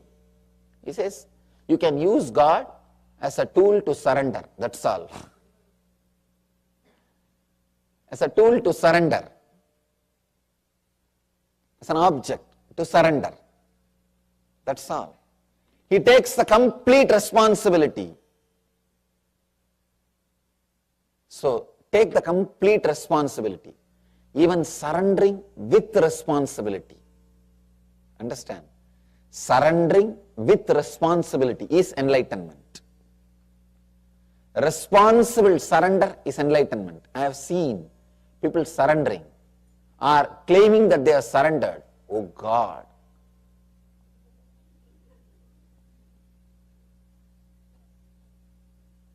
Even if you are caught by your enemies, you will not be tortured that much by the pseudo-surrendering people. By this pseudo-surrendering people. They will claim that they are surrendered, and whatever right happens is their responsibility because of them. Whatever wrong happens, it is because of you. And they will not do anything more than saying word, I have surrendered, I have surrendered, I have surrendered. Many people come and tell me, Swamiji, what should I do further? I tell them, what do you mean? No, whatever you say, I will do. The moment I tell something, no, I have this difficulty, that problem, this problem. Then I tell them, then tell all your conditions first. Then I will tell you the solution. They say, no, whatever you do, I will do. Whatever you say, I will do. The moment I open my mouth, they will, 1001 condition, 1001 priorities, 1000 preferences, 1001 conditions. So, Patanjali says very beautifully, take the responsibility completely on your shoulder. A responsible person, even if he surrenders, it will be so graceful, so beautiful. Irresponsible person, even if he tries to stand on his own, it will be only cunning. It will never be complete. So first thing you need, first thing is being responsible. Being responsible. In the first sutra, Yogaha Chitta Vritti Nirodhaha, Patanjali teaches us the basic truth, be responsible. The moment you are responsible, the moment you feel you are responsible for your thinking, you know very clearly you can stop. You can stop. Only when you don't want to take the responsibility, you are going on postponing, putting things on others, blaming others. Then you continue to think. If you blame, you are walking because of somebody, you will continue to walk till you die. If you are blaming, you are talking because somebody is forcing, you will continue to talk till the death. Same way, if you say you are thinking because of somebody else, because of some other reason, you will continue to think till you die, even after you die. So take the responsibility on you. Understand, the truth is you are responsible. Truth is you are responsible. So let you understand you are responsible. Then suddenly you will realize you can stop. You can stop. The essence of this whole sutra, Yogaha Chitta Vritti Nirodhaha, is take the responsibility of your subtle action, which I call mind. When you take the responsibility, you know how to stop thinking, how to stop all kinds of expression. You see, mind is not only thinking, there are so many other patterns. Regulation, channeling, mastery, integration, coordination, stilling, quieting, setting aside of the modification, gross and subtle thought patterns, all these things put together. All these things put together is what Patanjali calls Chitta Vritti Nirodha, means cessation of mind. Able to play with it, able to do what you want, like a circus, a gymnasium, able to do whatever you want with your mind, or completely rest without it. It's what he calls yoga. Nirodha not only means controlling or dropping, it means regulation, channeling, mastery, integration, coordination, stilling, quieting, setting aside of all the modifications of the mind.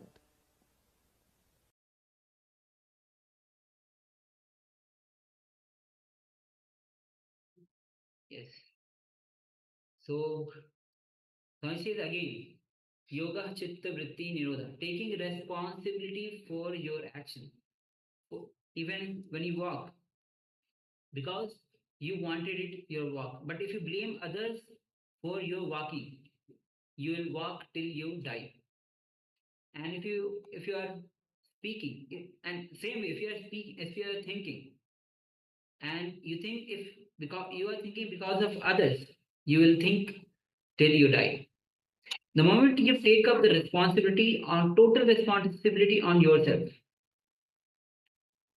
only then when you realize you are responsible, you take responsibility for your actions, then this sutra, Yoga Chitta Vritti Nirodha, can happen in you. Which is the cessation of mind. Yoga is cessation of mind. All right.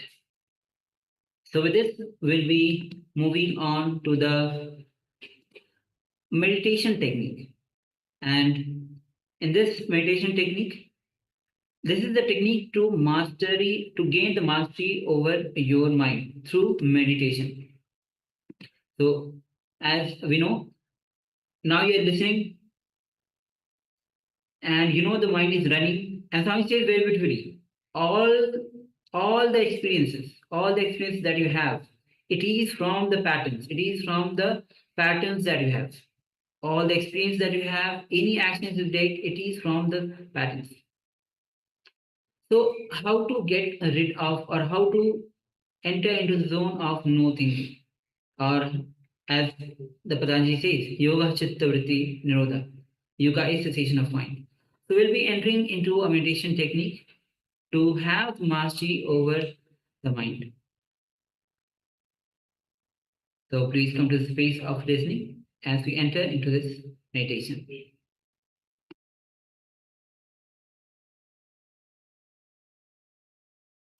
Let's enter into the first meditation of Yoga Sutra.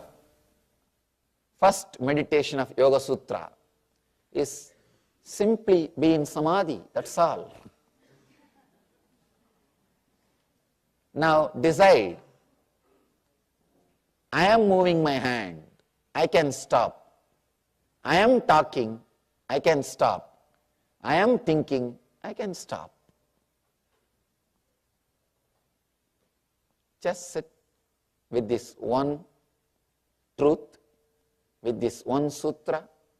If you are thinking further, be very clear, you are thinking. Perfectly all right, thinking is not wrong. I am not saying thinking is wrong. I am saying thinking that you want to stop but you are thinking is wrong.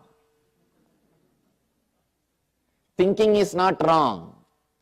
Thinking you want to stop but you are unable to stop is wrong. So, close your eyes.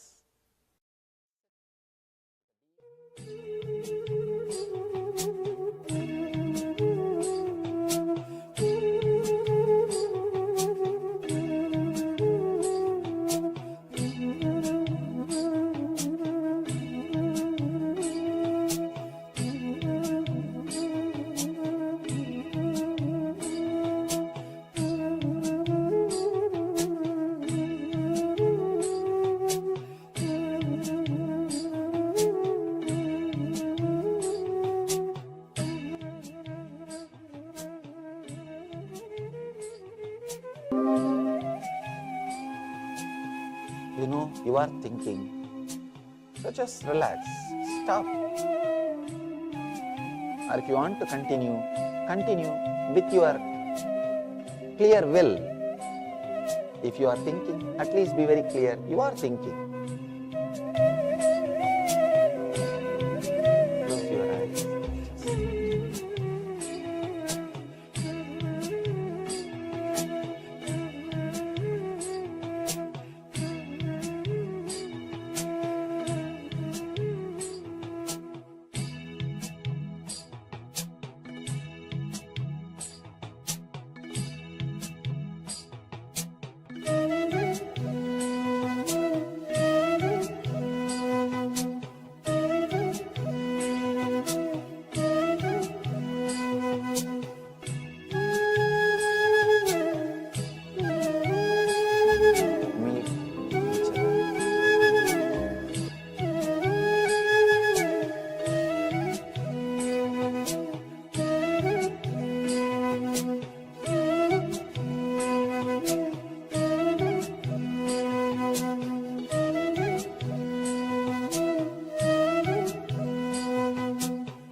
Just sit, remembering. You can stop thinking if you want to. If you are thinking, at least remember you are thinking. Just sit with this simple truth.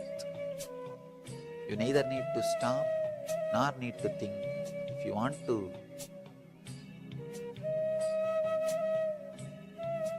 think, think. If you want to stop, stop. It's up to you. But be responsible for what you are doing. Remember, you are doing it. Just with this one truth, sit. Sit with closed eyes. With this one truth, let it be internalized.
Shanti, Shanti, Shanti.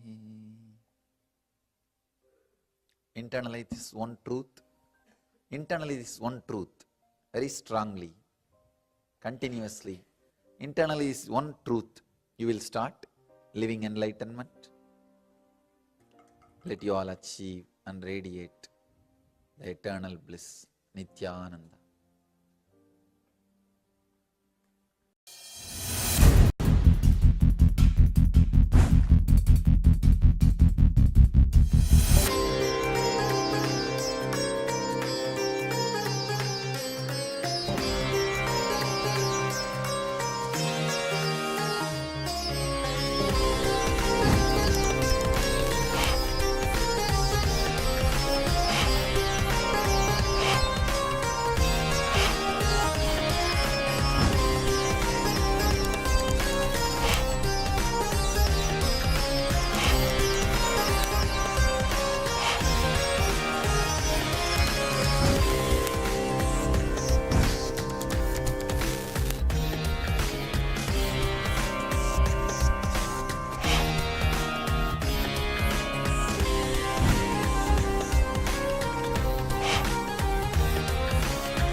Yes, Nithyananda, all of you. So after this wonderful revelation and the meditation, now this is the time that we move on to the power manifestation. So in this round, we'll be again projecting you the image on your screen, and you'll be manifesting the power of seeing picture blindfolded. Also, we have been joined by Ma Nitya Aghora Rubini Ma, Nithyananda Ma. Nithyananda Ma, welcome. Yes, welcome Ma, and if you can be available on the camera, that would be great. And we're also joined by Xiao Yo Huang, Nithyananda, and welcome. Good to have you with us. So also requesting everyone, please switch on your cameras and be available in the camera frame. And of course, by being available in the camera frame, you are available for yourself for this program. Yes, Nithyananda. So yes, see, when we have the camera switched off, we are more casual. We are more casual, more willing to accept shortcomings, to accept things the way they are. We don't put the full effort into things. So we have the camera switched off. We are behind the camera. We are anonymous. So we relax. We are too casual. So it is important for yourself to get the best benefit out of this program that you are actively participating in the sessions. So actively participating means being on camera, being taking part in the program itself, in all the activities that we have, the program that we have. So requesting everyone, let us switch on our cameras and be available for the duration of the program. And of course, if you're driving, that is fine. You don't need to have the camera on. Please make sure that you drive safely. But if you are available, please make sure that you are available on the camera itself. And yes, we are also joined by Ma Dong. Nithyananda Ma, welcome. Good to have you with us, Ma. Welcome. So yes, we are just about, so for those of you that have just joined us, we are just about to jump into the power manifestation segment. And today we will be doing the power manifestation, the power of third eye vision. So we will be displaying some images to you. First of all, of course, you will be putting a blindfold on, and we will be displaying a couple of images for you. And through the power of the third eye, you will be telling us what the image was displayed, what was revealed to yourself through the third eye. So the third eye powers manifest through the connection to the divine. So through the connection to Paramashiva, connection to Swamiji himself.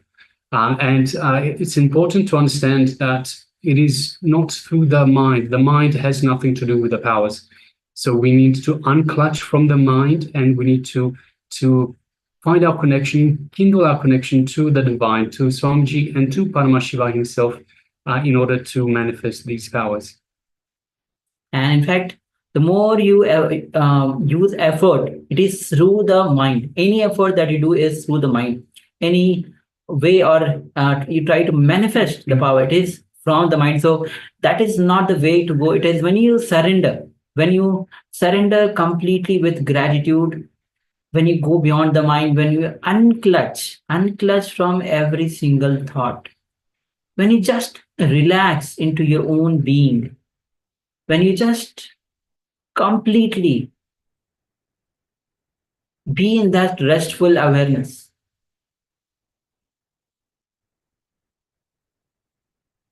From that unclutched space, the powers start manifesting. So sit with your head, neck, spine in a straight line and start to unclutch. Do not put your effort. Just relax. Do not engage into the thoughts. Just unclutch. Any fears, any agitation, irritation, angers, just unclutch.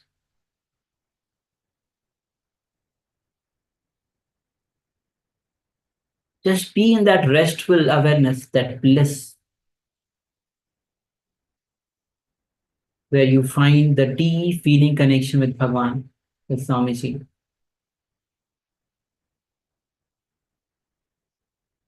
And from that space, now let's start chanting the Mahavakya. Om Nithyananda Paramashivoham. Om Nithyananda Paramashivoham. Om Nithyananda Paramashivoham. Now with this deep feeling connection, with this deep restful awareness, let's enter into the manifestation. The image is now being projected on your screen. Let's begin this manifestation. Om Nithyananda Paramashivoham.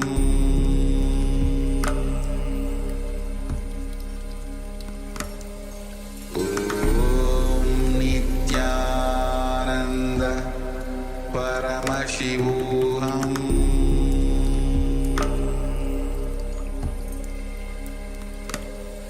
Om Nithyananda Paramashivoham.